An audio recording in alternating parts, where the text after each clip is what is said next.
In today's video, I'll be showing you how to bulk rotate images or pictures in Windows 10 and Windows 11. So the first thing that you need to do is go to the folder where you have loads of images that need rotating.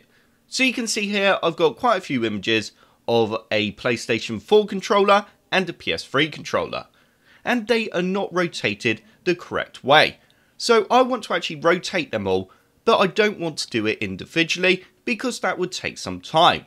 Luckily, within Windows 10 and Windows 11, we can do it in bulk. So the first thing that you need to do is select the images that you want to rotate in the same direction.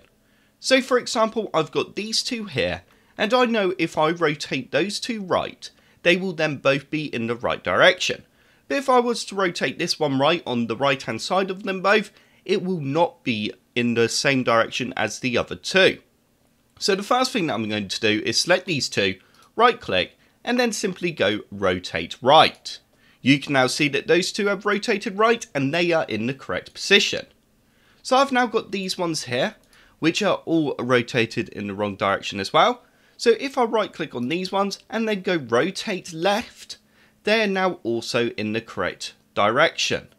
So if I then select these ones here up to there and then go rotate left, sorry, I selected those two which are wrong, but they need to rotate right and keep going. So there we go. They are now all in the right direction as well. I have now just swapped into Windows 11, and if I right click onto one of the images, you can see there as well that it says rotate right and rotate left. So you can see it's exactly the same as Windows 10. So that does now bring me to the end of this video.